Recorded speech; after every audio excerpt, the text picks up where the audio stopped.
He's a men's rights activist. He brings a conservative point of view to black issues. His mission, to provide a forum for honest discussions about social issues without the liberal lapdogs shutting down the discussion. Broadcasting from the American Truth Project studios in beautiful Brooklyn Park, Minnesota. This is Conservative Nation with your host, Jermain Botsio. Hello, ladies and gentlemen. Welcome back to another edition of Conservative Nation with me, your gracious host, Jermain Botsio. And on today's show, you guys know what the deal is. I got the one, the only mind of Jamal, brother from another mother, brother from down under. How are you doing? How you doing, brother?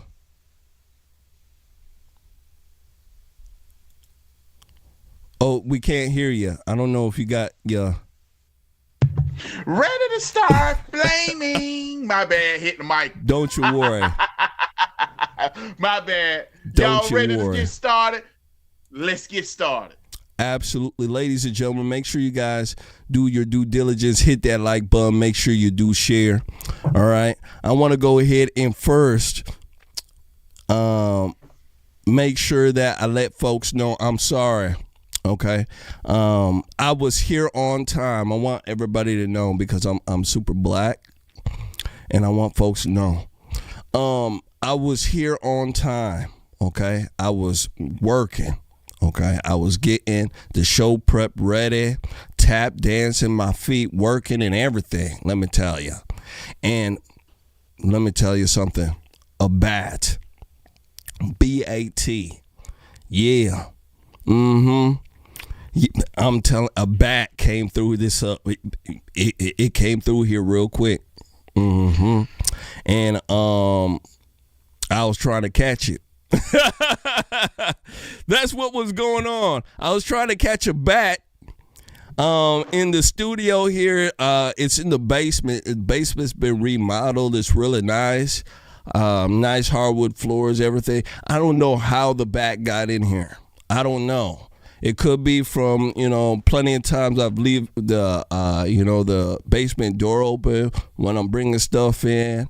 I don't know if it came through a hole. I have no idea. But this sucker came through here and it started smacking and hitting the walls and stuff. It was crazy. So I had to go down to my neighbor's house. Yeah, he's a strong white boy. Let me tell you. I'm from the city. I know about rats and roaches. You get what I'm saying? If there's a rat and a roach, guess what? I know what to do with it. I know. Ladies and gentlemen, I know what to do with it, right? Yeah. I know what to spray on some roaches. You get what I'm saying? That raid worked real well. And then a mouse, man, I'm a king mouse trapper. Trapper of the century, ladies and gentlemen. You know how them rap folks like to say they're trappers, right? I'm a trapper of this block, and they selling drugs. Let me tell you, yeah. I'm the trapper of the century, but I sell death to gosh darn mice. You better believe it. I know how to catch them and kill them, but when it come down to a bat, yeah, you talking about a rodent with wings. That's when I start walking away. Yeah, so I had to call my white boy. Shout out to Caleb. He came through, ladies and gentlemen. He came through. It took this white boy, let me tell you. It took him literally, ladies and gentlemen, about 45 seconds. The white boy walked in, right? He had some dungarees on. Some lees or some dungarees. He's a real white man. Yeah, he's still white man who still wear jeans, blue jeans. It was the washed ones. You know what I'm talking about? The real nice ones. And making sure that you know that white man was working hard when he was wearing them jeans. He wore them jeans, ladies and gentlemen. He walked down here, right? He had a little ripped shirt a little bit. You get what I'm saying? Yeah, scruffy beard.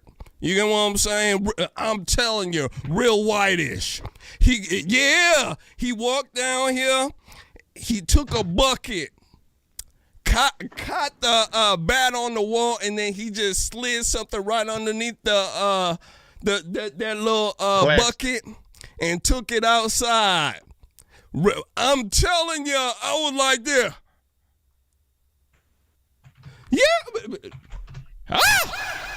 Oh, yeah, I was looking at him like this. Look, you see how big my eyes are? I was doing that. Yeah. You know, and then the way he just took out the bat, he over here examining the bat.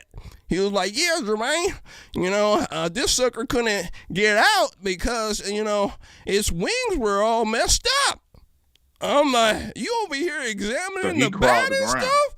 I was like, brother, I got a couple bushes, you know, in the cooler. Why don't you grab some of that and I'll holler at you. So, you know, I done paid him real well. You know, strong white guys like that, they like Bush. Let me tell you. You better believe it. Ladies and gentlemen, hit that like button. Make sure you do share. We're going to need your help for tonight. Please. Please, oh, please, oh, please. All right? We're going to need your help. Sorry once more again. Brother, any news from your neck of the woods before we begin? What's that? So much. We got here. We got the Durham County. We fighting back and trying to stop what's going on when it comes to, got your butt. A mosquito that came in here. Same old liberals trying to, some of the Durham County Republicans here trying to push back, of course, trying to get things done. We had a primary. The guy we wanted to win didn't win, but he put up a good fight. Oh, yeah. Mm-hmm. Yeah, put up a good fight. Other than that, just ready to get the show on as I'm sharing everything. Hopefully, everybody, if you are watching, please like, share, donate. Those things Absolutely. that help do the show better, they do. Like if you like to see us wearing different shirts or different hats, those things come from the donations. That's what I do. I found a place where I can get shirts made. So that's why every show I'm wearing different shirts, and the videos have different shirts. We're doing a lot of things more. So as we grow, we need your help to grow. I would like to thank Shane Terry. Thank you for your kindness and generosity and donation to the page. Absolutely. Shout out to Shane Terry. Once again, thank you for your kindness and generosity and donation to PayPal.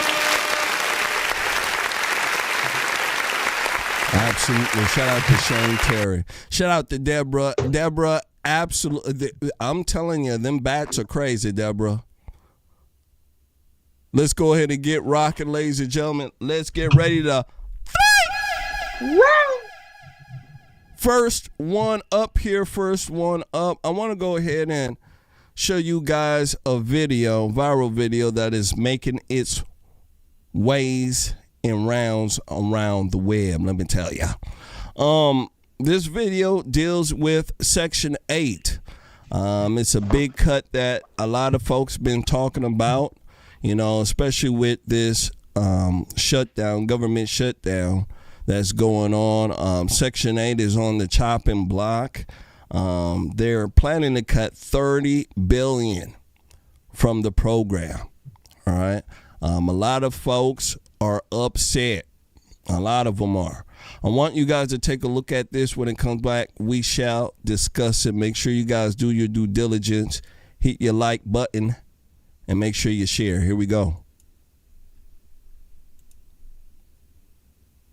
Without further ado. So apparently Trump is proposing a bill that will cut Section 8 funding. You don't have to be someone that utilizes Section 8 to see the damage that this man is trying to cause. Why is it when money needs to be cut, they want to try to take from low-income families, but not make their rich friends pay their taxes? If the people who were well off would just pay their taxes, no money would need to be cut. And people seem to think that, ghetto people are just the ones with Section 8. No, it is made for low-income families, people with disabilities, veterans, people that just need help paying their rent. It just seemed like to me that they like to attack groups that are the most vulnerable instead of getting more money from the groups that are more stable. That's just crazy to me. And at some point you got to think these people are really evil. You're cutting funding from people who already can't afford their housing. How evil do you sound? Section 8 has paved the way for many people to be able to have roof and housing over their heads. So to make that a primary focus for cutting, it's just weird to me. Diabolical, if you will. There are many Americans that are hustlers that will stop at nothing to promote generational wealth within their families. But there's others that are okay with generational poorness. They'll do the bare minimum, never try to hustle to get up out of their situation, needing help for generations to come. Section 8 was never supposed to be into infinity. What I find so ironic about the situation is that many of these single mothers who chose the government in the past as opposed to choosing a man in the household is now finding out that the government never gave a shit and is now taking back their free rides. Not that I don't think taxes should go to families that need it. I think we need reform of the programs in which tax dollars are allocated to help families. For instance, Section 8.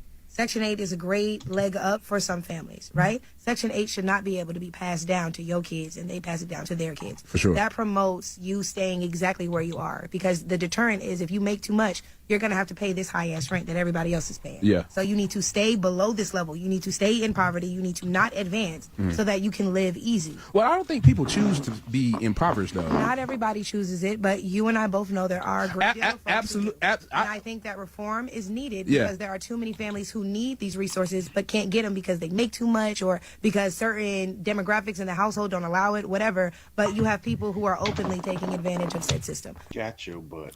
Bow. So there you go. Section 8 wars. Let me tell you, it's going on right now, ladies and gentlemen. It certainly is, the Section 8 wars. Now, the reason why we speak about this type of entitlement a lot is because this type of entitlement brings the nation down the most, in a sense, all right? And it affects families. I want folks to understand that. If you don't know, generational families sometimes are stuck on this type of program. And it does nothing to help the family. It just keeps them stuck in that same position. So this cut that is happening, a lot of it is going to hit those type of folks who have that type of mindset of just thinking it's okay to be complacent on that type of system. You get what I'm saying? Brother, what do you think about this here? We have folks who are going to be getting hit with this brand. You know, it is coming. The cut is coming. Do you think that, you know, this is a good thing, or do you think it's a bad thing, like this woman is saying, which she believes that a lot of, you know, quote unquote, rich folks should be paying their fair share or paying their way so that, you know, poor people like herself, you know, who don't have it, you know, get to stay on it. What do you say to that? I hope Donald Trump cut it to get these Wi-Fi hussies off. It's coming to a point now, Jermaine, where people have to realize there are some people who do nothing but take, and then there are some people who work. Wi-Fi has totally gotten out of control, where these people got iPhones and Galaxy phones where she can sit in a car and she can do a live feed and upload and all that. Where if she got money to cell phone, upload, and plan, then she got money to get to work. She don't need Wi-Fi. Wi-Fi don't need to go to a cell phone. If you're on Wi-Fi in Section 8, you need a landline. Yup. You should have landline. You got Wi-Fi and stuff like that, you should have a landline with dial-up internet. These people are no longer in need. They're lazy. These people are not in need. They're lazy. And they don't want to work, and they always want something for free. If Donald Trump, by cutting Welfare Section 8, force people to get their butts out there and work, good.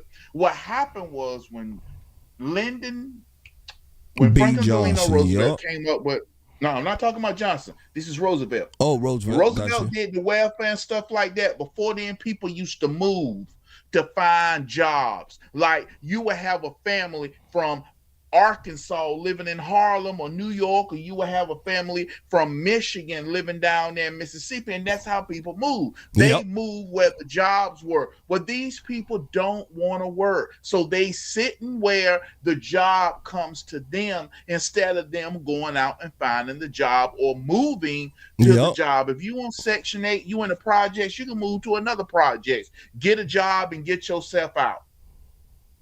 People scared to leave the nest. They are. Good. Section 8. Good. They are. And they're taking advantage. They are. One thing I can tell you, the system does nothing but make folks poorer. That's it. Mm-hmm. Now, the Section 8, if we're speaking about old folks, people in their retirement age. If we're speaking about, veterans, that's a different story. Okay? People with disabilities, that's a different story. We're not talking about them. We're talking about the average individual. Mainly, it's going to be a female. Right? I don't like to even play around. I like to be honest. You guys know how honest I am. Right? Yeah, usually it's going to be a female who usually gets pregnant, all right? By hook or by crook. Like my dad used to say, by hook or by crook. She got pregnant by hook or by crook. And then pretty soon, somebody needs to help her out because she didn't think about family planning. And that's where we're at. And we have so many programs, let me tell you, so many programs that are out there, Jamal, to stop unwanted pregnancies. We got so many youth groups, so many pastors, so many, contraceptions, different contraceptions, that it shouldn't be an issue. But this is an issue, ladies and gentlemen, because of the money. Because of the money! It's an issue because of the money. It certainly is. If you go ahead and you cut the money. Now, last week, Jamal said that he would give a woman her first bastard child. How much you say? You said 500, right? 500. He said 500. After that, 500. After that, cut. If they have another child, cut it by 25% immediately. There you go. So I want the women 25%. To understand. He said 500. You better make sure he get in the office. Because a brother like me, if I get in the office, it's zero. It is zero. You ain't getting nothing. I don't think so. Because a lot of the times, a lot of these women sleep with these guys knowing their background. You know that he's an abuser. You know that he ain't got no car. You know that the man is always drunk from Tuesday to Saturdays, right? You know that little Jimmy got a meth problem, right? You know little Johnny, he got something wrong with his fingers. It just likes to stick to stuff, right? You know that these guys have these problems. And you go ahead and you go and sleep with them. And you go and have his baby. You should be able to work it out with him instead of running to the government and having us take care of your baby.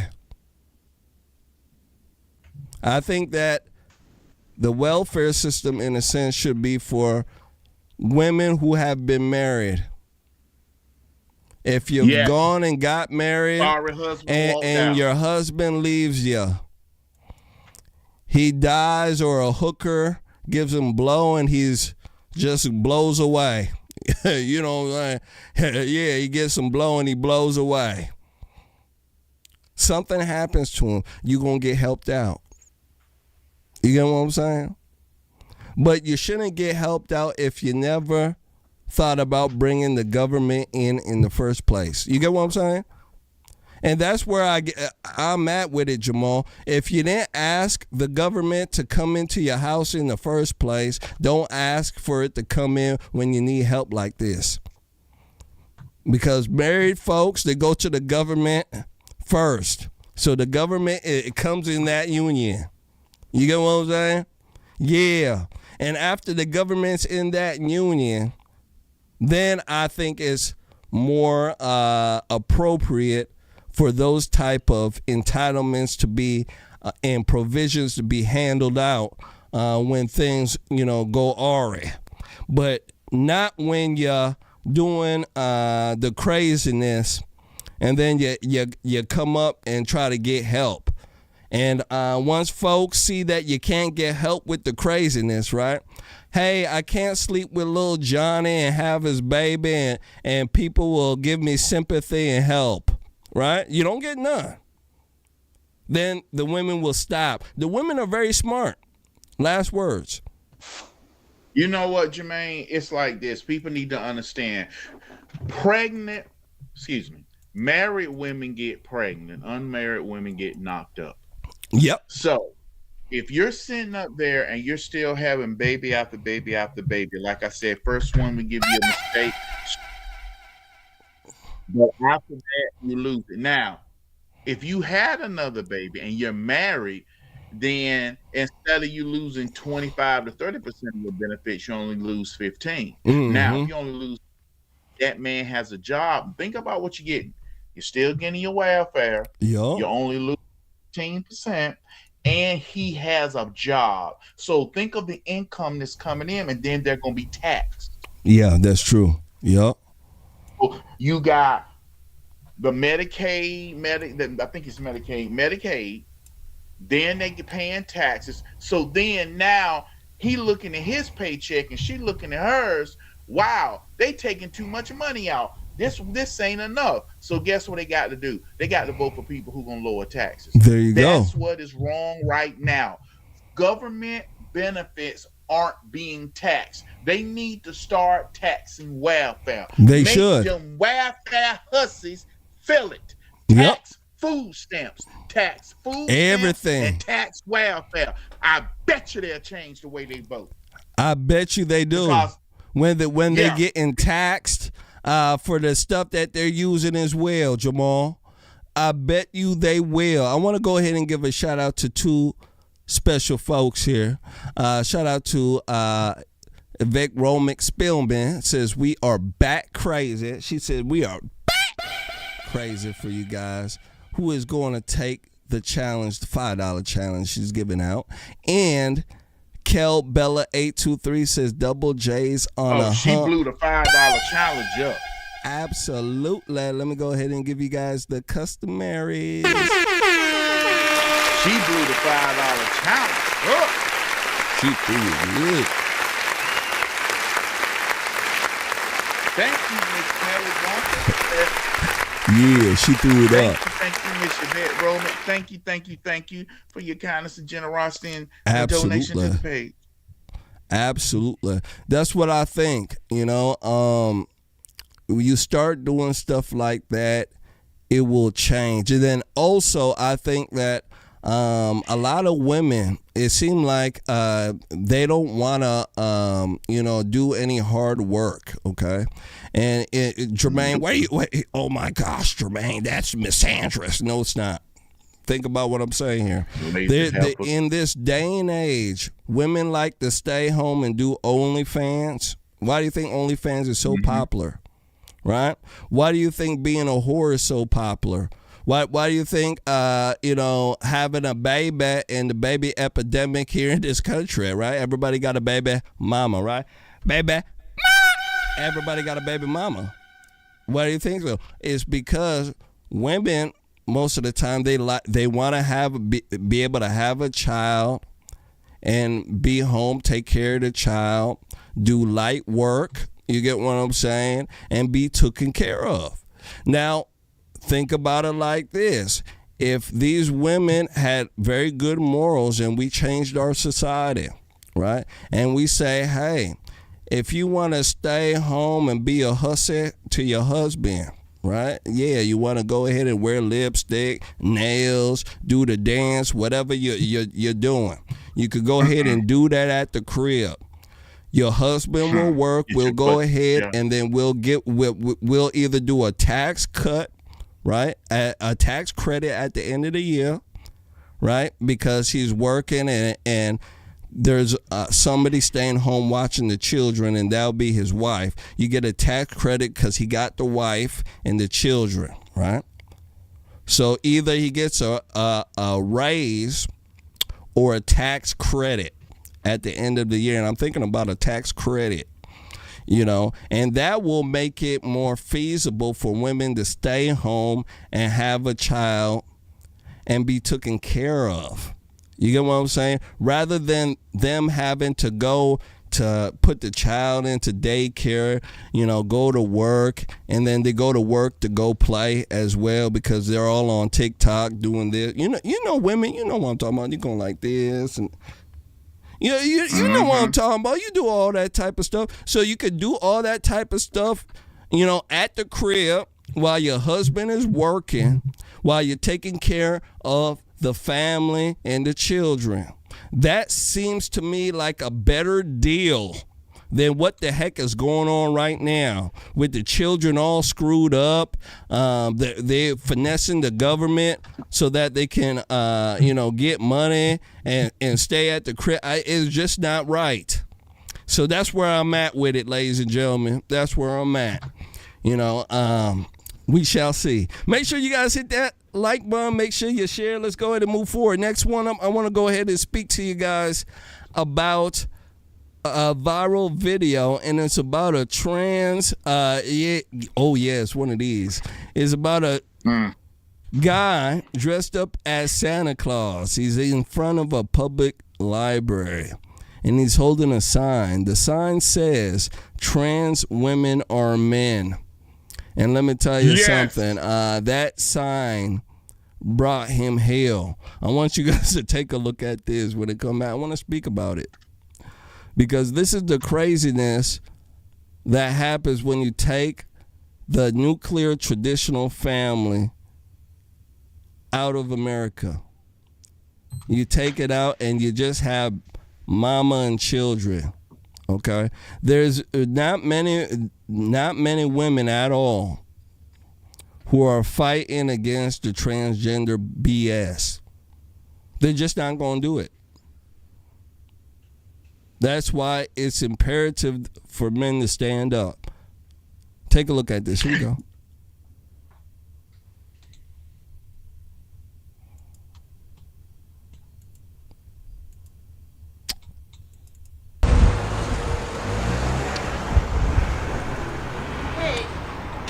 I don't think you should be dressed as Santa. Why not? It's confusing to children who think you're Santa. You're mixing politics. What about men who dress like... I don't care. Wait, what? You're confusing to kids. Don't yell in front of kids. No, it's not Jenny. Don't yell in front of children. No, I'm okay with her yelling. We can keep walking. This is like a place where kids are walking by. I'm going to play it again. Oh, it's always one of them big birthdays. Yup. Look at, she came out. Dressed as Santa. Why not? It's confusing to children who think you're Santa. You're mixing politics. What about men who dress like... I don't care. Wait, what? You're confusing to kids. You're confusing the kids. Don't yell in front We're of going to kids. speak about that. Don't yell in front of children. No, I'm okay with her yelling. We can keep walking. Relax. This is like a place where kids are walking by. Sorry, I can't hear you. Bow. So this women. woman, she comes out, she sees the Santa with a sign, and before we go forward, I want to go ahead and give a shout out to J9000. J9000 gifted a subscription to Tangi Sue. Shout out to Tangi Sue. I believe she's out of Minnesota. Shout out to you guys. Absolutely. Let me go ahead and give you guys the customers. Absolutely.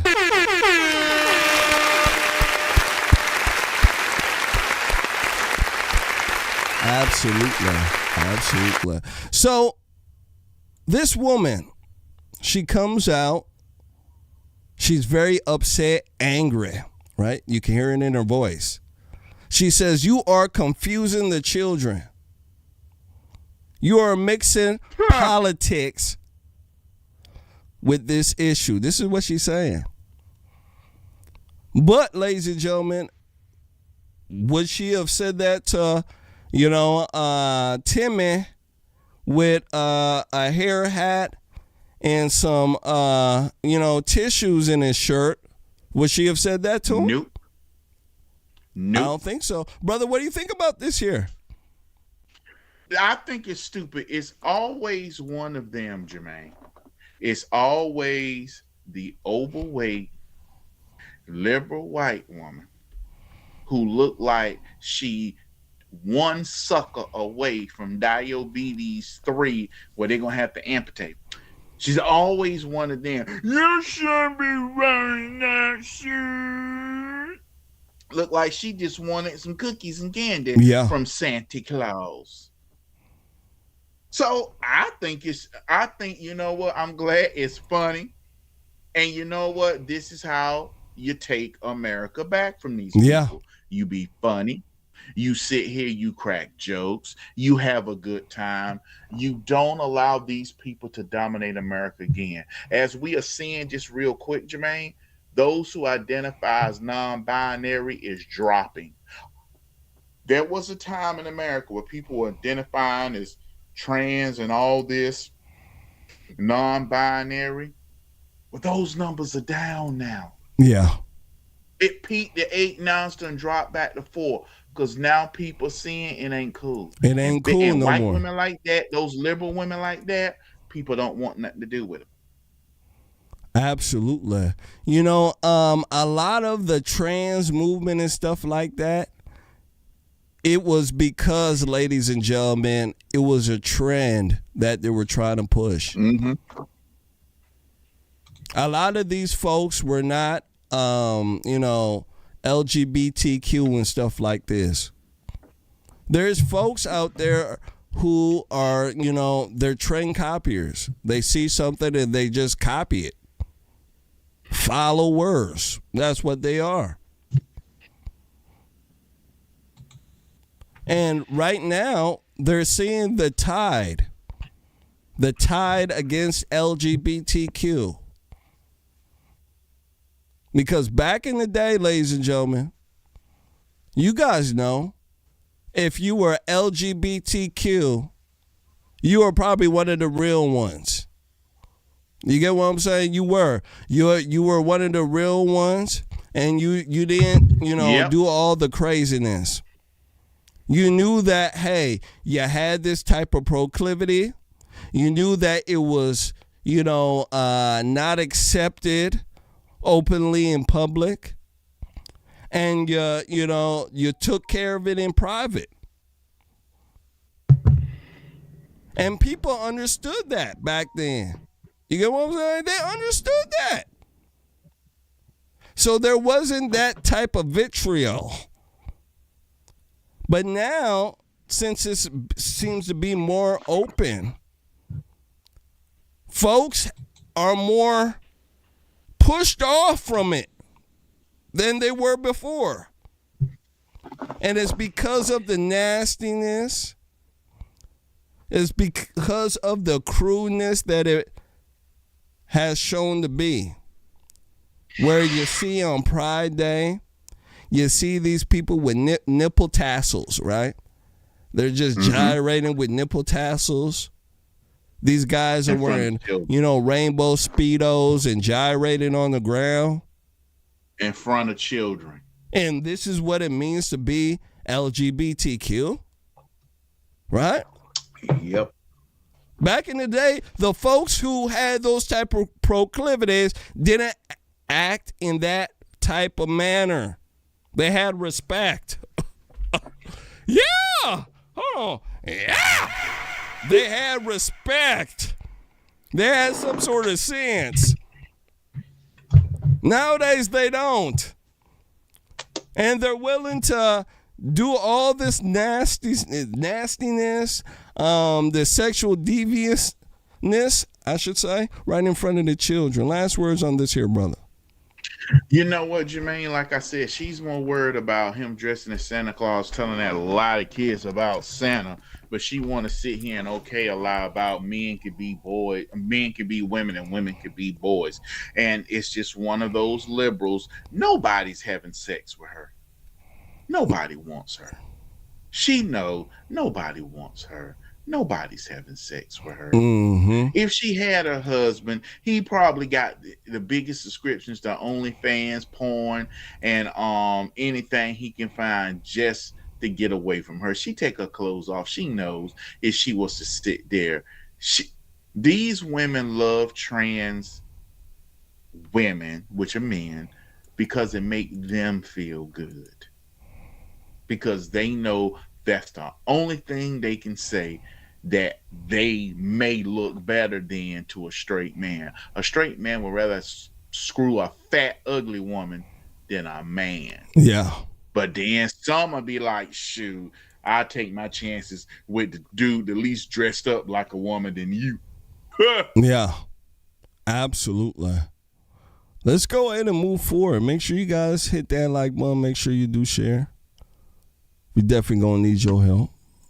Definitely going to need your help. Next one up, I want to speak to you guys about a broadcaster who's catching hell. Now, a lot of folks been speaking about him for a little bit. Goes by the name of Stephen A. Smith, ladies and gentlemen. Oh, yeah. Stephen A. Smith. He started speaking about Jasmine Crockett, and let me tell you something. As a black man, you're not supposed to speak about a black woman. Did you know that?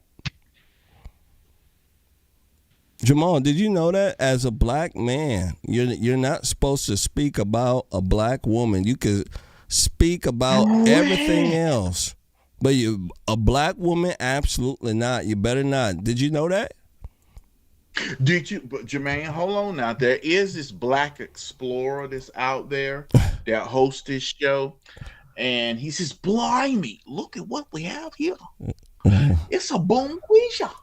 Yeah. So there's this black explorer out here, Jermaine, who does videos. They say he looked like me a little bit. And he's going through the jungles of Atlanta or at the watering hole in Dallas. But yeah, or Red Lobster, searching for the hair hat monsters. I'm telling you. Well, let me tell you about this here. If you're a black man, you're not supposed to speak about a black woman. This is what they say in the black community. It's a bad thing to do it. And if you do it, you must be gay or there's something wrong with you. This is what they say. I want to show you guys what Stephen A. Smith is saying here. He spoke about Jasmine Crockett. All right. Let me tell you what. I'm not going to play all of it here. Gets me annoyed.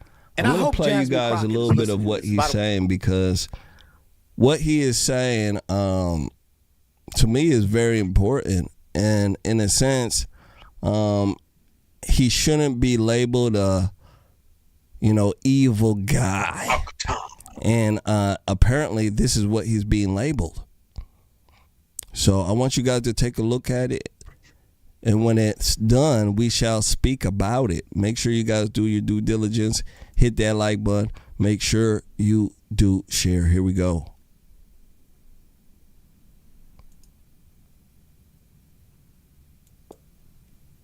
Gets me annoyed. And I hope Jasmine Crockett is listening to this. By the way, she's welcome on the show. When you go on national television and you calling the president of the United States out of his name, and you being all disrespectful, as a representative in this country, do you believe the citizens of Texas sent you there to do that? They don't like him either. I'm talking about those who voted for her in all likelihood. But because he is who he is and he is in that position, they expect you to go to Capitol Hill and figure out a way to maneuver yourself through that terrain to work in a fashion that's going to facilitate getting things done on behalf of your constituents. That's your job. That's your job. He told the truth. Excuse my language. The embarrassment of Stephen A. Smith continues. Anybody does need to clean up D.C., I would agree it is this man, because he is the one that is causing half the crime that we have.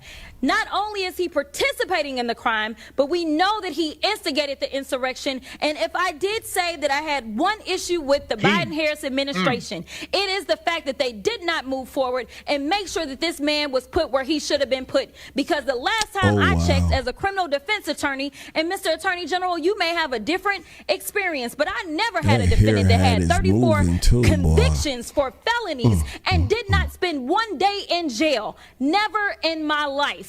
And the last time I checked, the party of law and order is the only one that decided that they would be out of order and decided to nominate someone who was not only indicted but was actually convicted of multiple felonies. That has never happened in this country, and it is a shame that we are dealing with it now, and now he wants to tell y'all how to do your jobs. Where he makes it a point to go after Texas Rep. Jasmine Crockett. He ain't worth a damn. That's not your job. Anybody can do that. You're supposed to be figuring out a way to get things done. And when it comes to this president, that egotistical, maniacal tendencies that he has, everything is about Trump, where every cabinet member and everybody and their grandmama got a fawn all over him before they speak. I mean, these people, before they say hello, they say, I just want to say we have a great president. He's such a great leader. I love him so much. He's so wonderful. He's so marvelous. He's the leader we need. Yep. I mean, they do this every day. Because it's damn near a requirement when it comes to him. And I understand it. I can't stand it, but I see it. But the flip side to it is that he's a deal maker. And if you figure out a way to make him look good in any way, quid pro quo is something he lives by. He'll reciprocate. If you know that, why you can't figure it out? That hard. Rich coming from the guy who basically said he would bend the knee to fascism. And I just want to say, I mean, seriously. Wow. So I want to go ahead and stop it right here. So I want to go ahead and stop it.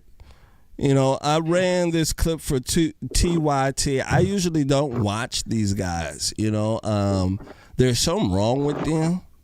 But in a sense of Trump derangement, the back and forth with Stephen A. Smith and Jasmine Crockett, they did, in a sense, a good job in, showing it.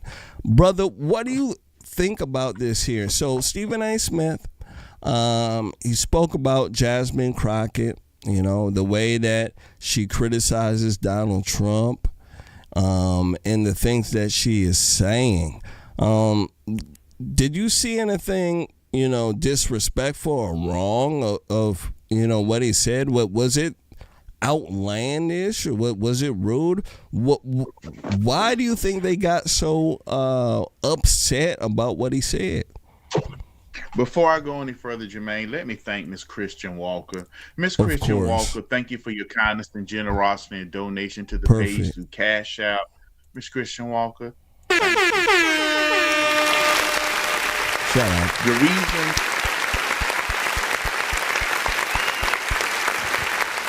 The reason why they're upset because they have been trying to make this fake facade that black people need to stay on the Democrat Party plantation, and any talk or dissension shall not be tolerated from black folk. It's almost like Hamas, what they're doing to the people in Gaza and the Palestinians, shooting them because they collaborated with Israel to help end the war or maybe bring terrorists to justice. So that's the black community. They want to circle Jasmine Crockett because everybody in the black community knows she's an idiot. No, I take that back. Some really think she's smart. Yeah, I'm about to say you. Because she's black. Some know. They want to give her a pass because of her blackness, but her blackness can't hide from the ignorance, and people are tired of it. People are sick and tired of the black community, and her ignorance is one of them. She like the standard old hood rat that's loud, obnoxious, and ain't got nothing, ain't out of doing control, nothing, ain't about nothing. Yeah, she plays that black ignorant. Ghetto black woman stereotype very well. You get what I'm saying? She know how to put that little twang in her voice, make her sound a little bit ignorant. You get what I'm saying? But she's not. She knows exactly what she's doing, ladies and gentlemen. She's not ignorant at all. This woman is playing a role. All right? She is. Now, going forward here, what Stephen A. Smith said about Jasmine Crockett, there was nothing wrong with it. It wasn't rude. It wasn't crass. It was the truth based upon observation. All right? And I totally agree with what he said. In Blacklandia, ladies and gentlemen. Yeah, Blacklandia in Wakanda land. If you're a black man, you're not supposed to speak about a black woman. It's no, all right? It's a no. It's a no. And it's because in the black community, it's matriarchal. Meaning that the women, all right, and this is primarily in a sense in America, in a sense, right? For Blacklandia, where the mother, the woman, is the person who, quote unquote, is controlling. Okay, it's not patriarchal; it's matriarchal. And based upon that, you're not supposed to say anything bad about a black woman. And if you do, you're a coon, you're gay, there's something wrong with you. This is what comes out. I want to show you guys a video now on some of the critiques that people are putting out about Stephen A. Smith. All right. First one up, I want to go ahead and show you guys is a response from a rapper in the black community that's well known. He goes by the name of Plies. All right. Yeah, you know who Plies is. Plies says Stephen A. Smith is a coon in a house. Yeah. Yeah, he called him one of them houses. You know what I'm saying? I want to go ahead and run it. When it come back, I want to speak about it. Make sure you guys hit that like button. Make sure you do share. Because let me tell you something. If you're black and you think outside of Blacklandia, they going to call you a house nigga and a coon real quick. Let me tell you. Take a look.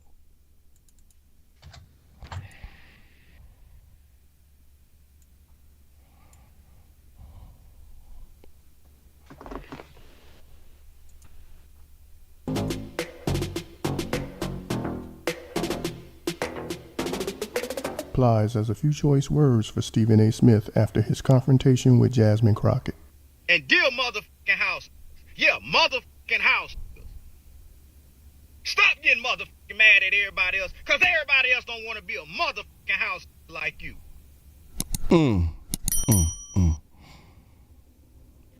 Be happy you a house. Be glad it worked out for you and your family.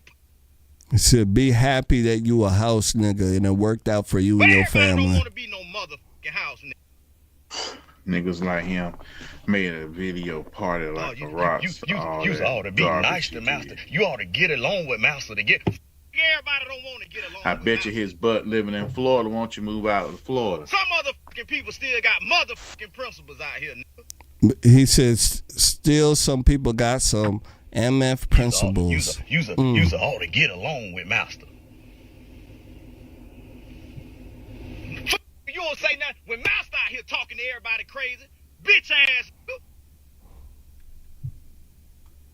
It's cool for motherfucking master to talk to everybody crazy. What year are we in? Master good. We might be. Did we go back in time? Because I don't know what to do.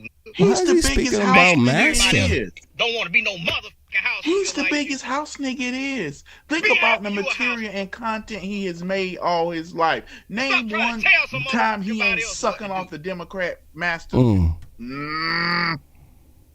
Still some motherfucking people out here that believe in what they motherfucking believe in, nigga. You want everybody to do something how you motherfucking did it. Just cause you kissed ass. Everybody don't want to motherfucking do that to get in the AC. Ass. Be sure to like, comment, and subscribe. So sick of you I don't know what to do. That's all you want to run around here now and do. Get mad at everybody else cause everybody else don't want to be a motherfucking house nigga like you. Wow. So I'm going to stop it right here. So Plies, he has what I call the normal nigga response. When you ain't been raised well, when most of your fluid comes from Hennessy and gosh darn Arizona tea, you're going to be speaking like this. Let me tell you. You're going to be speaking like Plies. You know, Jamal, he is calling Stephen A. Smith a house nigga. Okay, let's just put it out there. He's calling him a house nigga, straight up. Yeah. All right. He's also speaking as if, like, you know, we went back in time. He's saying that not everybody wants to be a house nigga like you. Not everybody wants to, you know, make massa happy. You get what I'm saying? Jamal, is there a master?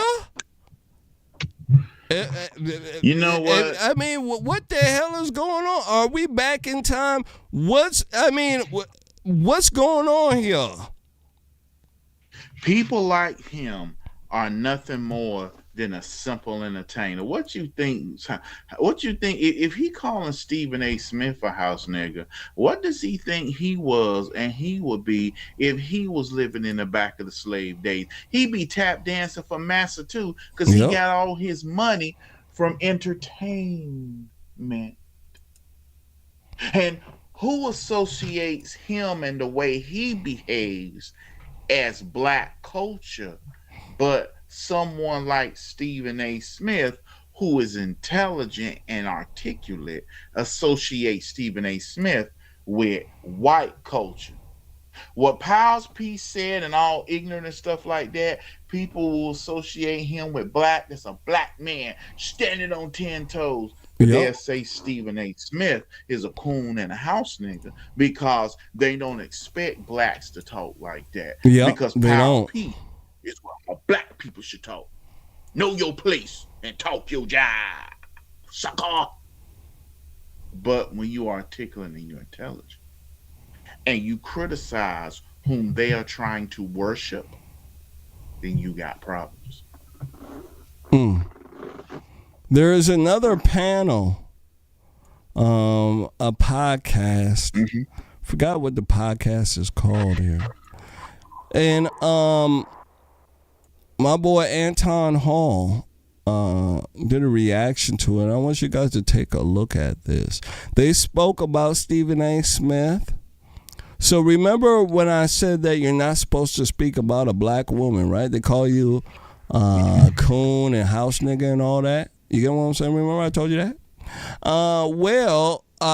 They also call you gay and stuff like that. Well, these folks here are saying that Stephen A. Smith has Lil D energy. They're saying that he's speaking as if he has a Lil Johnson. For the folks out there, they have big Johnsons out there, and they got small Johnsons, little wieners, and they're saying that Stephen A. Smith has little wiener energy. Yeah, this is what the women say.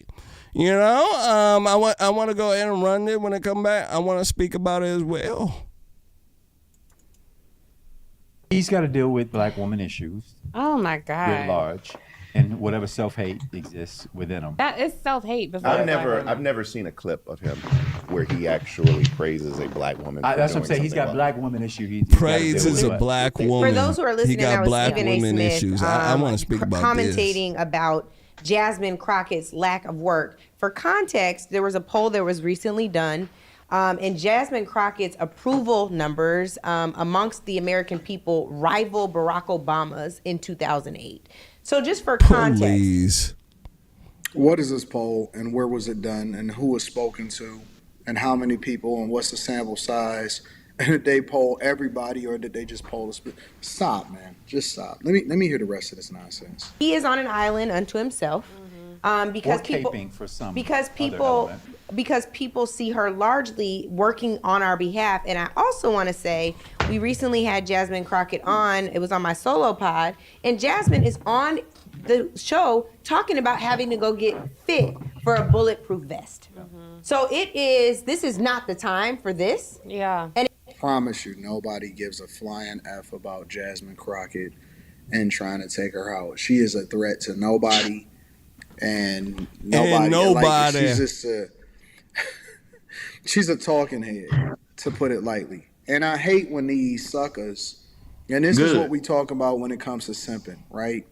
Because they'll say something like, we got a bigger problem on our hands. And it is very dangerous for this. So I hear you even on the danger, even on campuses, but I wanted to bring this in because this is the kind of messaging they're hearing on their sports platforms, on talk radio, all the time. There is a growing divide between black men and black women.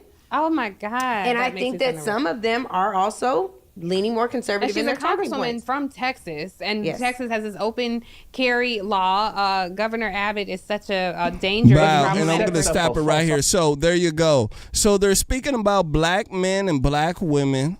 They're saying that he has little D energy, a little wiener energy, Jamal. And they're saying that,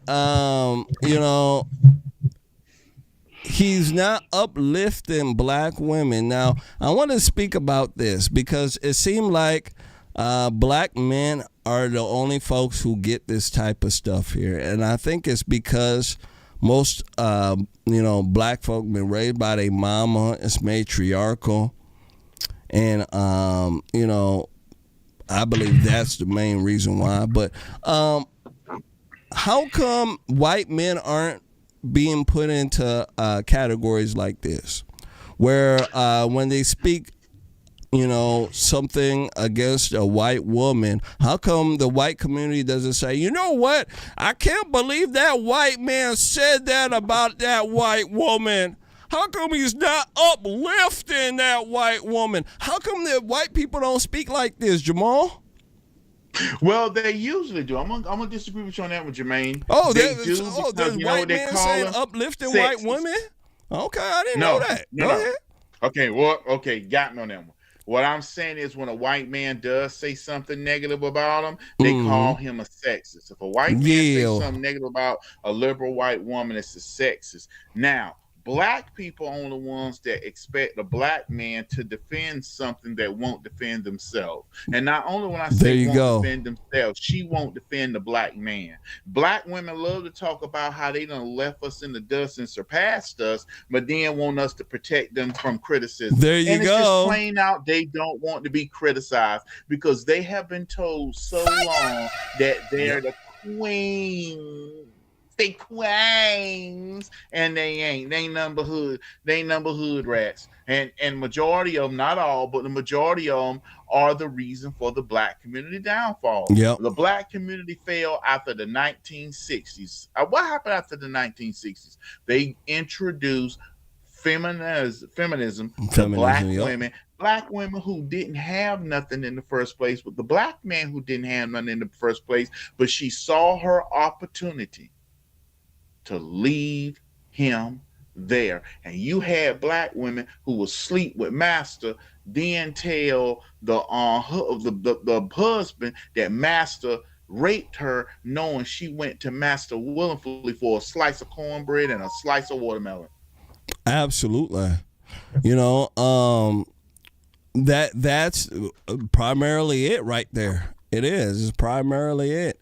You know, and also white men don't have to deal with, you know, this race issue as well, where they're expected to stand up for a white woman. I think that's absolutely outrageous. You know, and I'm with you when a white man speaks about a white woman. Usually, they're not using the race card; they're using the sexist card. You get what I'm saying? Yep. They're throwing out, "Hey, you know, you're being sexist and this, that, and the third to shut down the white man."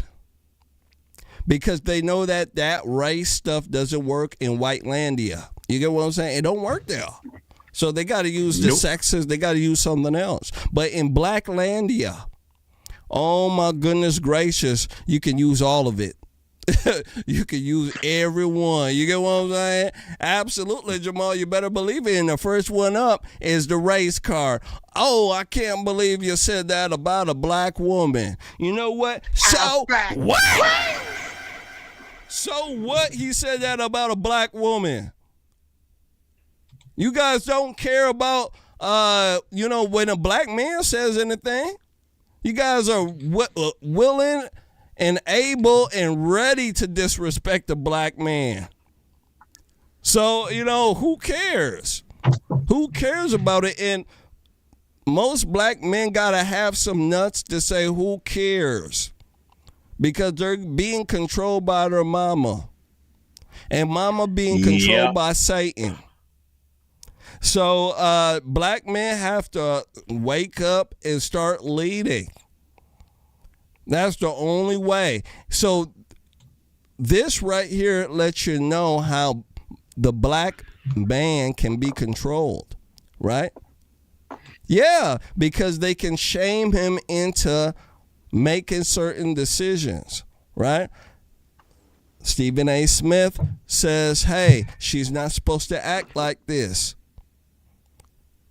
What do the black folks do? They start hating on Stephen A. Smith. They start attacking what? His color first, right? Oh my gosh, you're not black. Then they start questioning his sexuality. And then if they can't get in with that, ladies and gentlemen, you know what they move over to next? Right? Yeah, oh my goodness gracious. If he gay, he's gay. Yeah. It's just craziness. So that's what it is. I have another video here that I want you guys to see here. All right. I have another one. They're attacking him hard. And this is from D.L. Hughley. Yeah, D.L. Hughley, another one. I want you guys to take a look at what he's saying when the video's done. We'll speak about it. Make sure you guys hit that like button. Here we go. So this is Stephen A. And he has a lot to say about Jasmine Crockett. Jasmine Crockett chooses to express herself. I'm like, is that gonna help your district in Texas? Aren't you there to find a way to get stuff done as opposed to just being an impediment to what Trump wants? How much work goes into that? I'm just going to go off about Trump, cuss him out every chance I get, say the most derogatory, incendiary things imaginable, and that's my day's work. That ain't work. And I had a conversation with Stephen A. And I said that I would be more judicious in the way that I critique the things he said, and I would only do it if it rose to the level of something I needed to say something about. It's interesting that he chose Jasmine Crockett. Now, she doesn't serve in any leadership position. She's in the minority party. I wonder why he didn't single out, for instance, the President of the United States. And is he serving his constituents, the people that voted for him, by, I don't know, attacking a comedian and maligning a comedian, or maligning the opposition, the Democratic Party, or rambling in front of generals and the Navy? How is his constituents served? Does he serve his constituents like Mike Johnson, who constantly calls recesses so he won't have to deal of the matters of Congress?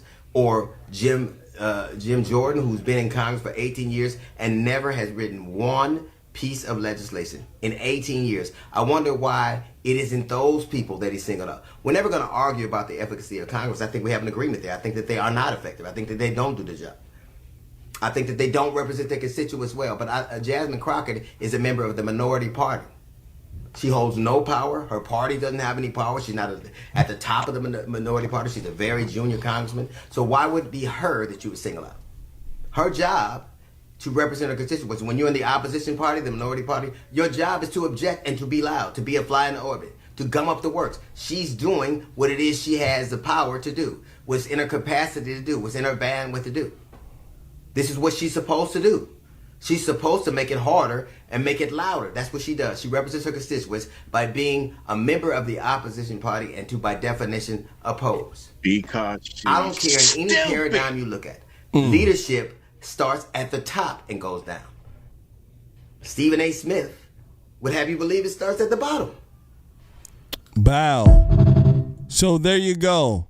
So Stephen A. Smith, once more again, attacked by these guys here. Brother, what do you think about this here? What do you say about this? Number one, D.L. Hughley is trash. D.L. Hughley been trash for years. Everybody keeps trying to do this.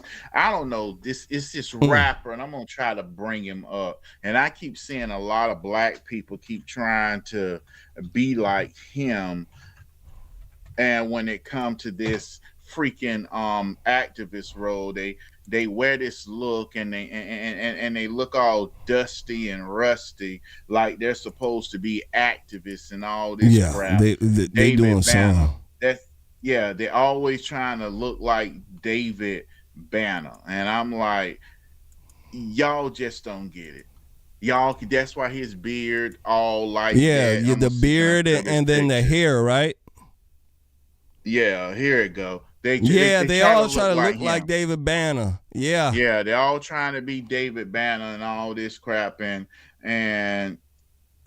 it's all garbage, Jermain. I'm gonna say this real quick. D.L. Hughley is a perfect example of a no account, about nothing, be nothing nigga.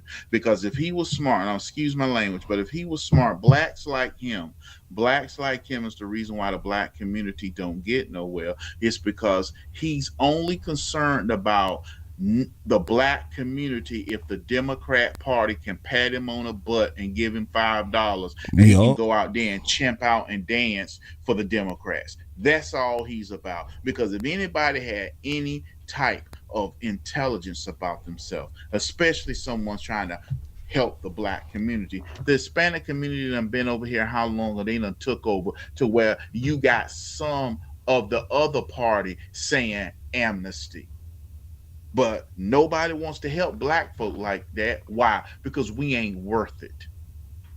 Political capital is your money. You want people arguing and fussing over you and make the way for you, you have to spend your political capital. But when you're voting 90%, 83%, 87%, you're not worth anybody's time, and nobody's going to give the black community time, and we're going to consider to sit there and complain, be boo-hoo and moan. I want to say another word. That's why I say be and moan. That's all we want to do because we have positioned ourselves as whores, and D.L. Hughley is the pimp telling us get on the street and make him some money. Here come the Democrat John. Jump in the car, give him 10 minutes of pleasure, and for him to drop and then let him drive off. You know, we're going to leave this saga here. I don't think this is over yet. I just don't think it's over yet. This is what you get when you're a black in mainstream. If you don't toe the line, you don't play by their rules, they're not going to like you. They're not going to like you at all. And you see what they're going to do. They're going to have the Democrat Party, black folks from here to Pakistan, call you a coon, call you gay, call you all sorts of crazy names. But they're not going to tell the truth at all. It's like you can't tell the truth about what's going on with these black folks that are in Congress. You just can't do it. And if you do, you get called a coon and a house nigga. So that's what it is. Let's go ahead and move forward. Hey, Make sure you guys hit that like button. Yes, sir. What'd you say? Let me play you this old video. It's about, let me see how many seconds is it. It's about, I'm going to play about 30 seconds. It's with Dr. Umar Johnson. Everybody talk about Dr. Umar. But listen to what Dr. Umar called, and you won't get copyright strike because it's just one of his downloads. He ain't working on nobody. Yeah. Go ahead, brother. Just listen to what he says about black folks.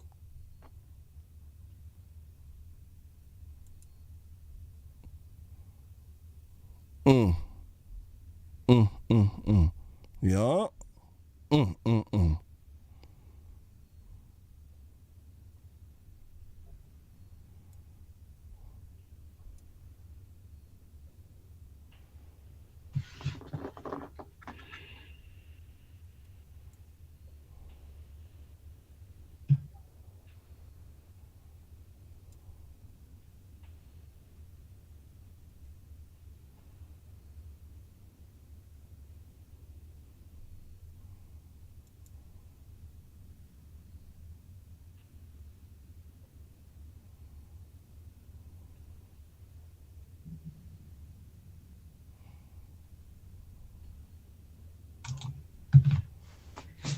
Now that's Dr. Umar Johnson. Jermain. Yeah. That's Dr. Umar Johnson. Oh, yeah. Black America is the Democrat Party's cheap prostitute. And D.L. Hughley is the pimp setting up the dropping black community off at the motel, getting knocked up and picking her up for about after the issue. That's the black community, and that's what everybody talking about Stephen A. Smith and what he's saying. Stephen A. Smith ain't praising. Stephen A. Smith ain't praising Donald Trump. He's a liberal. He just trying to tell people how to get from Donald Trump, get something from him. But black folk like to be loud, ignorant, and stupid. Then expect something. Yeah. That's what they expect, and Jamal, they're not going to see a change unless they start changing the way they think and who they vote for. Now, moving forward, I want to go ahead here, brother, and let me go ahead and pull this up here. I want to go ahead Jermain, here and speak. They didn't have no audio. They said that video didn't have any audio playing. You know what? I heard it. If you want, you can send it to me and I can replay it here for them. Okay.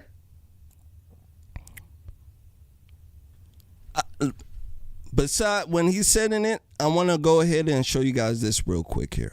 All right. MAGA backlashes after Hegseth announces a Qatar deal. Now, I want to speak about this because the Democrats right now, they're trying to find every way possible to show that the administration the current administration, I should say, is racist.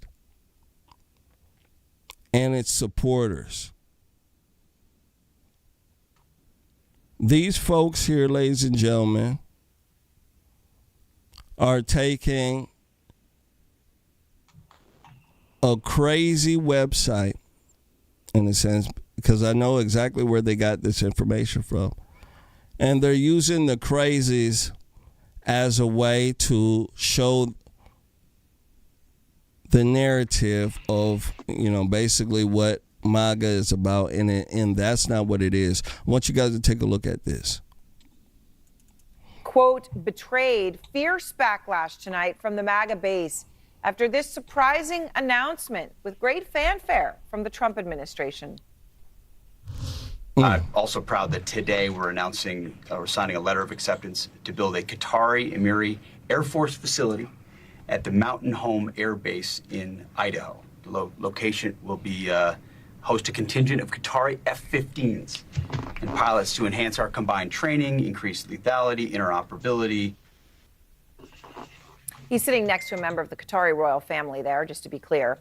It's an announcement that caught everyone off guard. The administration greenlighting a plan for Qatar to build an Air Force facility in Idaho. And Trump's base is livid about it. Far-right activist Laura Loomer, who has Trump's ear, highly influential in MAGA world, lashing out. One of her posts, she says, what the hell is going on? Why are we trying to train more Muslims how to fly planes on U.S. soil? Didn't we already learn our lesson?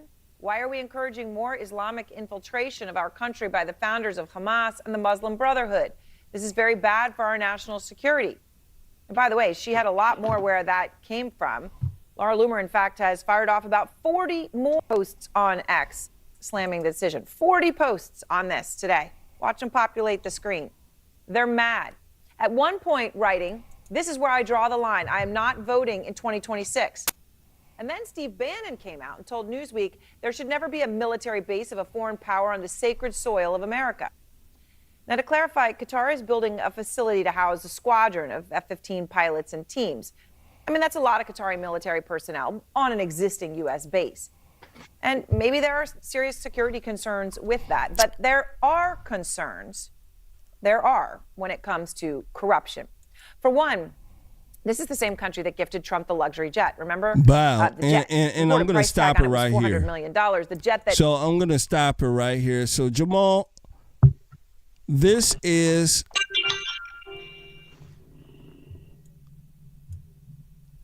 the issue that CNN, MSNBC, and the fake news actors are pushing. I want folks to understand that. This is what they're pushing. They're trying to act as if MAGA is furious and mad. No, there's only a few folks who are furious and mad about this. All right? Now, there's a movement in Make America Great, which is called America First. We want everything, we want America to be put first in a lot of our legislation and the things that we are doing. Now, there's a lot of people in American First who are upset about this. They don't believe that, this should be going on. And,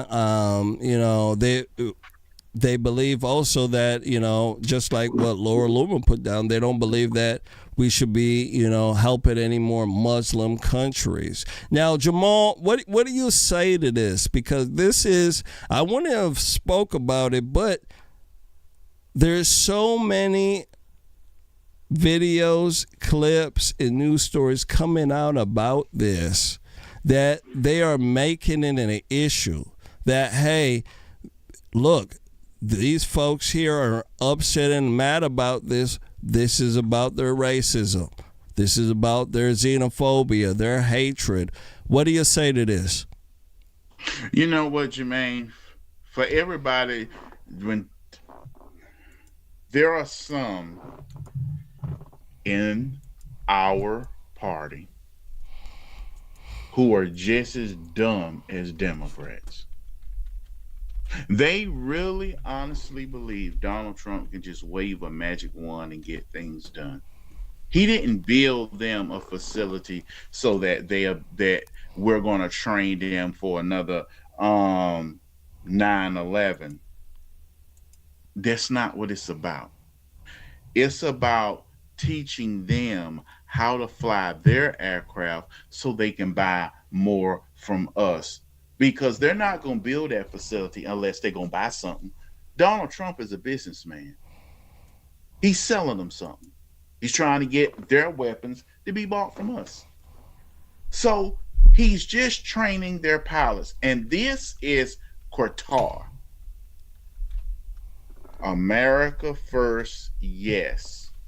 America first, always. But it don't mean we don't have room enough to where we can have an ally here and there that can keep an eye on what's going on in the Middle East. Because we have to be able to say, hey, what's going on? Hey, man, you better watch these people. Okay.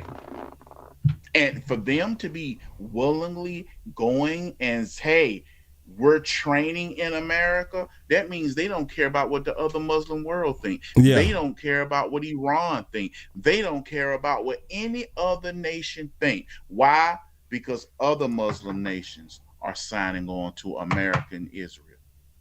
It's about positioning ourselves to be the strongest, we got oil, but making sure we can control the markets to get the oil down. Donald Trump ain't looking at the old way we did things. He's looking at a new way to bring America in new so we can continue to win. Because you got some that want to go back to the same old George Bush talking points of conservatism of the conservatives of the conservatives and lose. Absolutely. I see this as a way for Trump, making sure that we keep our allies close. Regardless of what folks think, we do need allies there in the Middle East. We do, besides Israel, okay? We certainly do. And, just because they're doing this type of a deal doesn't mean that it's not America first at all. When it comes down to this racial stuff, I tend to stay away from it because it really is a distraction. It really is. Once you start talking about color and all this xenophobia stuff that the liberals start talking to you about, it means absolutely nothing. I'm about hardcore facts and what the heck is happening. That's it. And when you stay with those two things, you don't ever get, lost in the weeds with these type of arguments that these people are putting out. This is nothing but crap. Crapola, as my young son would say. Crapola. So that's what it is. Moving forward here, I want to speak to you guys about Marjorie Taylor Greene, another person that these folks are trying to push a wedge in our, in our group here. Marjorie Taylor Greene blames Republican leaders for the government shutdown. All right. Now, I don't believe she blames all of it, but what the liberals are doing is that since Marjorie Taylor Greene has, an issue with some things that are going on, they are putting her in the spotlight right now. Okay, everything she says, they're being real critical of. They're trying to back her up on the disagreement she has. They're inviting her on CNN and MSNBC. That I remember when Marjorie Taylor Greene was on the ground fighting. All right, when she was talking about fake news. You guys remember that, right? Mm-hmm. Yeah, Marjorie Taylor Greene was just like us, right? She was a woman running around with a chipped nail and a dried out cigarettes and lipstick that was half on her face. She was running around like that, and now look at her. She's on CNN. Okay. Well, so, she did say something crazy before. Yeah. Well, Jewish space lasers. And here's the thing, CNN Yeah, she did. mocked her so bad. All right. She That's right. was She smoking believed. some of that Ted Nugent, you know what I'm saying? Let me stop. Let me go ahead and run this. When it come back, we shall discuss it, ladies and gentlemen. Marjorie Taylor Greene blaming Republican leaders for the government shutdown. We need to speak about this because I think what they're doing is a distraction from everything else that is killing our country. Here we go. One of the most controversial members of Congress, Republican Representative Marjorie Taylor Greene of Georgia, usually draws the ire of Democrats, but now she's speaking out against some in her own party and coming out in favor of what Democrats demand to reopen the government, an extension of enhanced health care subsidies. Congresswoman Greene, thank you for joining us here in the Situation Room. We appreciate it. Thank you for having me. Let's start there. Let's start with the shutdown. So you voted for the short-term funding bill, but now you're talking about this health care issue. Help us better understand. Why now? Well, actually, this is something I talked about when I first ran for Congress in 2020 because I grew up in a construction company family. Bought that company after college and retired my parents. And after the ACA was passed, the Affordable Care Act. Yes, the Affordable Care Act. Our family's health insurance premium went from $800 a month to $2,400 a month. So I've known about this as a major problem for a long time. It's not just ACA recipients whose premiums are going to skyrocket very soon. It has been a disaster for many Americans across the board. And cost of living is so high now. Many of my constituents, many of my friends, and even my own children are finding health insurance to be extremely unaffordable and something that they are having to go without. So I think this is an incredibly important issue. I think it is a crisis. I don't think it's something to wear political party team jerseys on. I think it's something that we have to address and fix. And it's very personal for you. Very personal. It's affected my own life. And the Affordable Care Act was passed in 2010. So we're 15 years down the road, and the industry has changed drastically. Many companies dropped out of the market. We've seen doctors stop having their own practices and become hospital employees. We now have to import doctors because we don't have enough. Healthcare has drastically changed, and I'm one of those that gets real tired of political drama when it's not actually solving a problem. And this is such a crisis that I'm willing to say, okay, everyone, we have to do something about this. It shouldn't be something that we dangle the American people or military pay or all of these things. We shouldn't be dangling them back and forth. We have to fix it. What are you hearing from your constituents right now? And do you have any regrets about voting for that short-term continuing resolution, that spending bill? Thank you for that question. Number one, I am a Republican, and I support the president. I was very vocal about I didn't want to vote for a CR. I want to pass our appropriations. That's our constitutional duty, and I want to bring that taxpayer dollars back to my district. I work hard on that, so that was important to me. But I support the president, and I voted for the CR. Number two, what am I hearing from my constituents?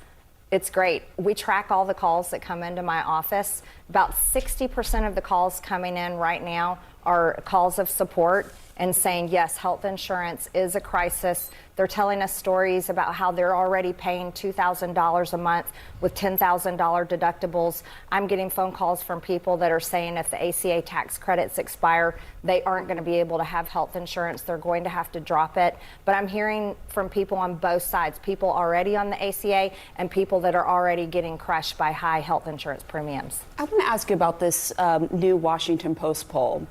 It shows that 47% of Americans believe that President Trump and the Republicans are mainly responsible for the shutdown. You see it here on the screen, compared to just 30% of Americans who blame Democrats. Of course, Republicans are the ones with the power. Do you agree with Americans in that poll that see the shutdown as your party's fault? You know what? I don't think the shutdown is popular for either side. And so I see the shutdown completely different from maybe my party leadership. And I'm not putting the blame on the president. I'm actually putting the blame on the speaker and Leader Thune in the Senate. This should not be happening. And I don't think, look, as a member of Congress, and I'm going to stop it right here. So Jamal, man, oh man, the Republicans don't like. What's wrong with them? They don't like to stick together. Marjorie Taylor Greene, MTG.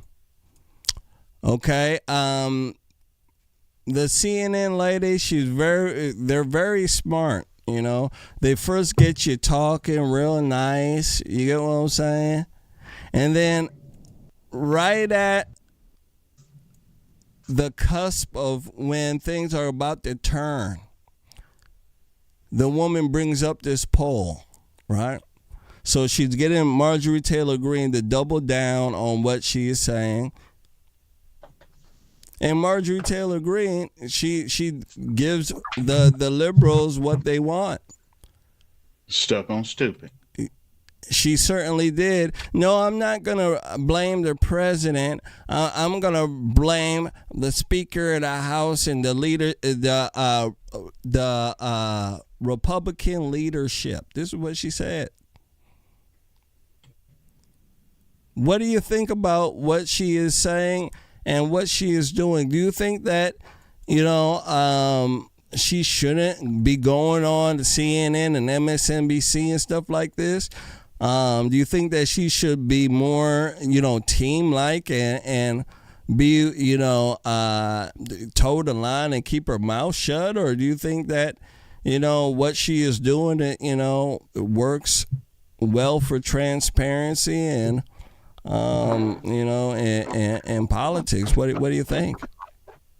You ever play chess? Yeah. I got a real nice chessboard. Real nice. Okay. What are the pieces that sit in front of the king, knight, rook, and queen? What are the pieces that sit in front of it on the chessboard? What the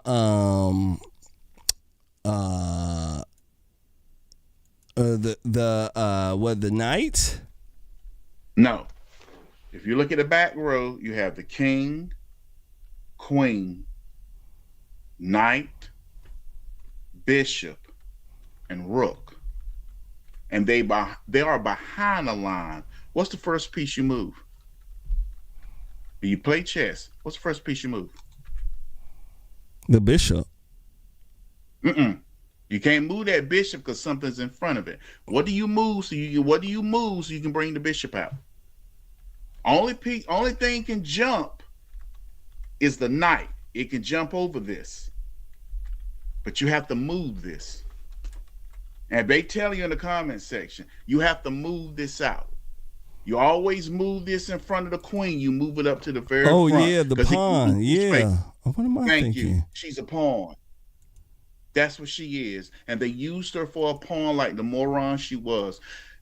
I said this today in a video, Jermaine. Oh, Republicans ought to go out here and say I understand. right now. Yeah, I understand what you're saying. Yeah, go ahead.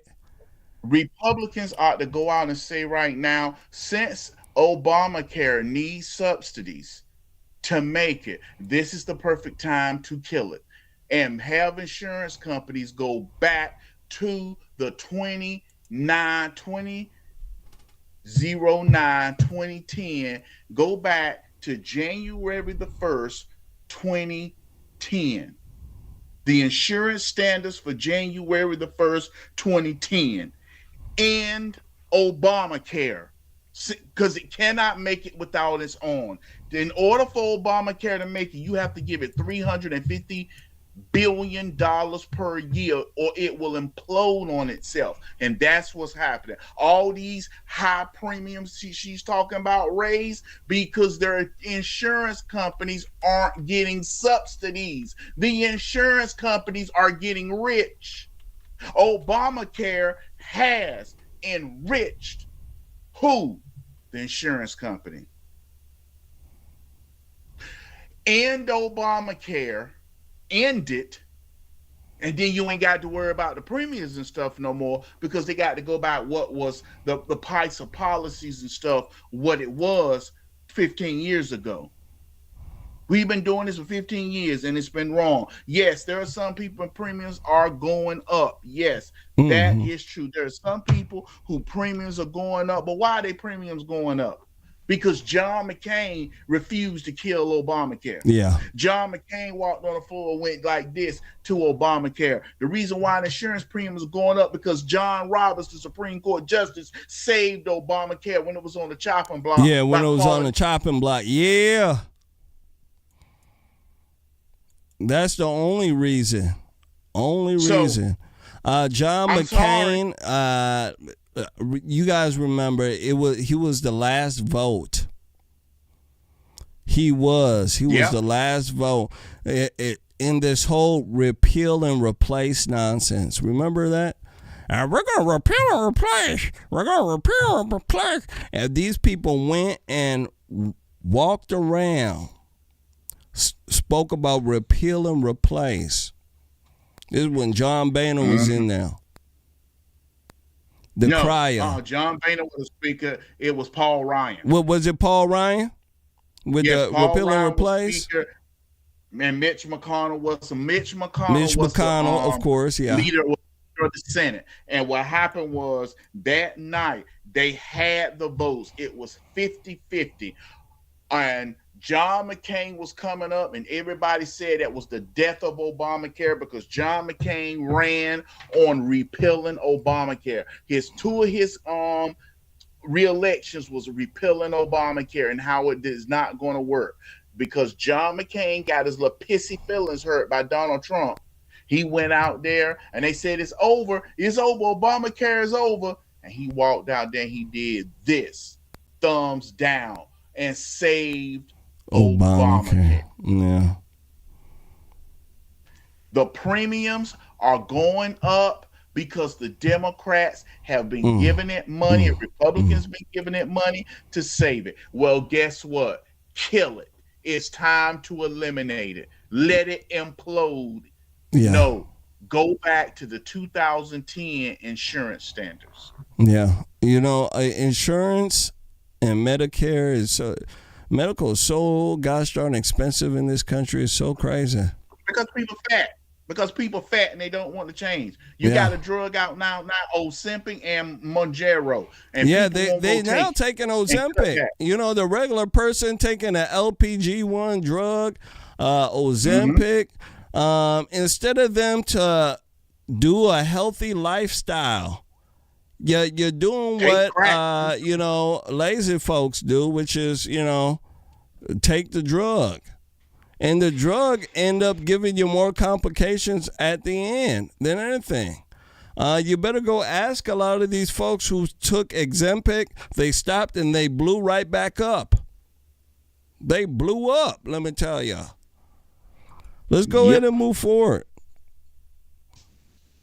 I want to speak to you guys about the Middle East right now. World leaders signed a Gaza ceasefire deal. I want you guys to take a look. A historic moment in the Middle East as world leaders signed a deal formalizing a ceasefire in Gaza. And please hit President that, though, Donald everybody. Trump heralded are you hitting that the like beginning button? Of peace are you donating in the to Middle the East. page? This is the historic dawn of a new Middle East. Generations from now, this will be remembered as the moment that everything began to change and change very much for the better. Like the USA right now, it will be the golden age of Israel and the golden age of the Middle East. This took 3,000 years to get to this point. Can you believe it? And it's going to hold up, too. It's going to hold up. It's going to hold up, he says. That summit there in Egypt capping off a momentous day that saw Hamas release all 20 of the living Israeli hostages, reuniting them with their families after more than 2 years of captivity amid war.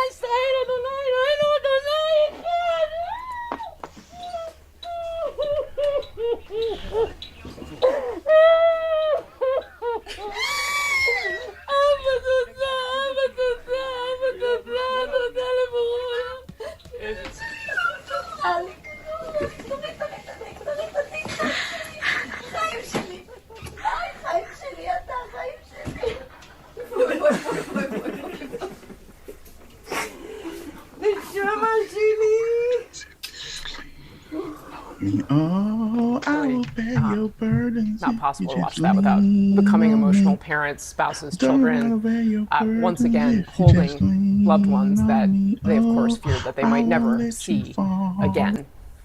And at the same time, massive celebration broke out in Gaza. Israel released almost 2,000 Palestinians, many of whom were being held without charges. And now, the question, what comes next? Will this ceasefire hold? Will Hamas disarm?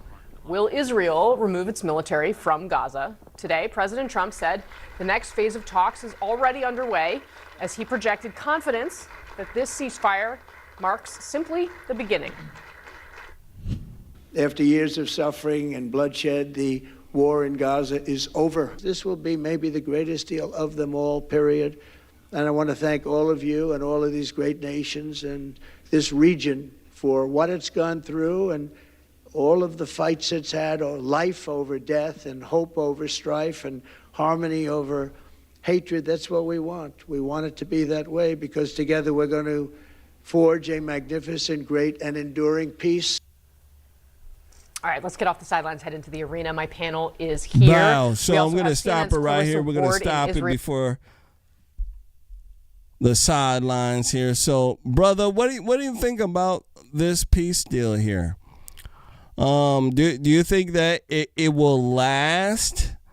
And actually, before you answer this here, I want to go ahead and play this because I think this is very important here. Make sure you guys hit that like button. Make sure you do share. I want to go ahead and show you guys what happened right after the peace deal. The ceasefire was signed here, all right? I want you guys to take a look at this.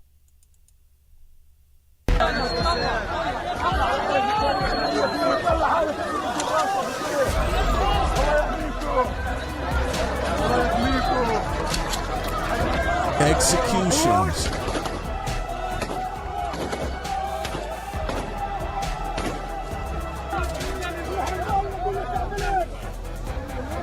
This is right after the peace deal was signed here.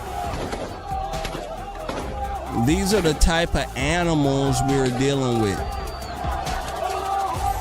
So while you sit in your home and you're eating your piece of pizza and you're sitting there in your quietness, in your peace, and in your safety, let me tell you, this is what's going on across the world.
ברוך אתה אדוני אלוהינו מלך העולם שהחיינו וקיימנו והגיענו לזה.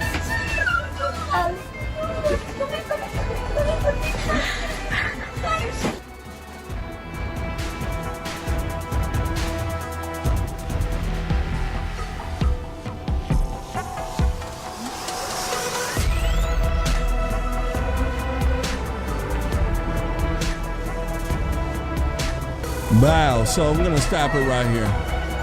So there you go. You're seeing the folks get executed. So that's what it is across our world. While we're sitting here in the safety of our homes, you can see the craziness that still persists in our world. Brother, what do you think about this and the deal that was signed? Do you think it will last? What are your thoughts? got all the hostages back. Israel ought to wait 2 weeks and go back in there and wipe them out. You cannot let Hamas stay anywhere close to the reins of power, or they will start back up. If I were Israel, I'd let my troops go home for 1 week. You was in the military, Jermain. Mm-hmm. Let them get furloughed. Come back and we going back in. Know it. You know they're there, and blow every single thing up in front of them. Because what they're going to do, they just got finished killing. They're going around Palestine and killing Palestinians who they believed collaborated with Israel. Yeah. Maybe told the Israelis go that way for a store, or gave them something to drink when they was, there. That's what a lot of that is. And they are killing them. They need to be said. One, this is evil. These people are evil. And, oh my God, these people are vicious barbarians. Simple. Even the women are barbarians. Yeah, absolutely correct. For them to be sitting here executing folks like this and taking pictures and video of it, to me shows how crazy they are. These folks, ladies and gentlemen, are not to be played with. And they're also folks in a sense that you can't trust. I understand that there's a peace deal being made and a ceasefire, but there's been plenty of peace deals and ceasefires. Let me tell you. And they violate. Yeah, and they violate it every time. So this, to me, I don't think will last, indefinitely. I think that it will probably, end what's going on right now, or maybe till President Trump is out of office. As soon as he's out of office, all hell will break loose. Let me tell you. And you can see, even with Ukraine and Russia, right? How come they didn't do it on Trump's watch? They didn't. They waited. And that's how a lot of these other countries are going to do. They're going to wait. They're like, the king is there. Jesus is right there next to him. We just going to wait. We're going to wait a little bit, And trust me, Hamas and those folks, they can wait. China want to take over Taiwan. You know what the Chinese president said? He promised Trump that he wasn't going to invade Taiwan while he was in office. That's what the Chinese president said. So the Chinese president already letting you know, listen, we're going to take this. We're going to annex this place here. But, we know Trump. We know that you don't play. Yeah, we know your nuts are big. So we're going to wait. We're going to wait a little bit. And then when you're gone, then we're going to play. So that's why it's imperative to make sure that you stand on business. You get what I'm saying?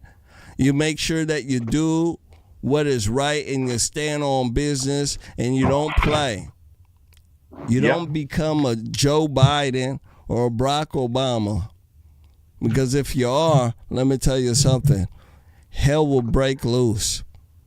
And there's nothing you can do to stop it at all. At all. Last words on this here, brother.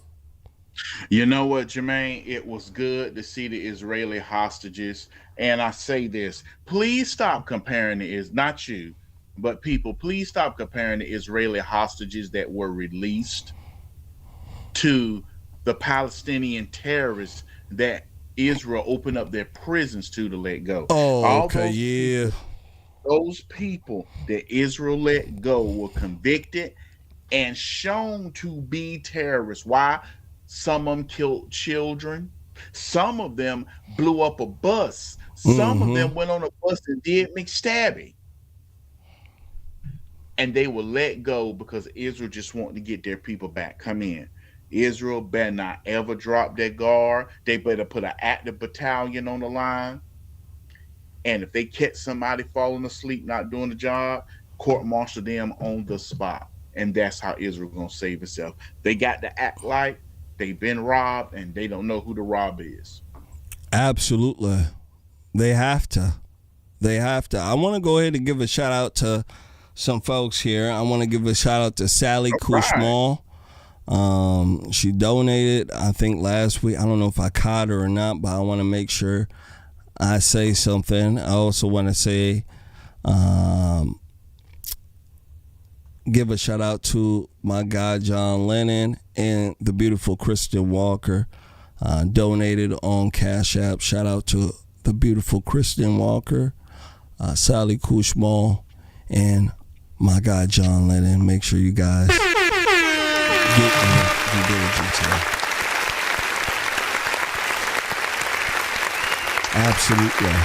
Absolutely. So, ladies and gentlemen, that is our show for tonight. Absolutely, that is our show for tonight. I want to thank everybody and their mamas for coming out, hanging out with us.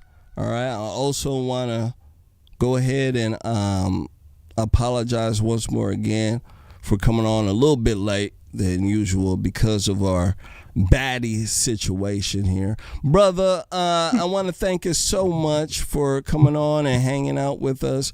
Do you have anything for our beautiful crowd here?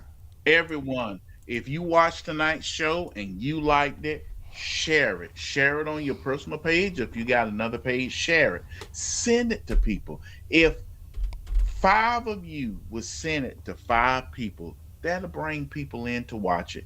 If you like the show, donate. If you haven't donated yet and you wanted to see, what do these guys got to talk about? Donate. Donate to the page. Like the page. Donate.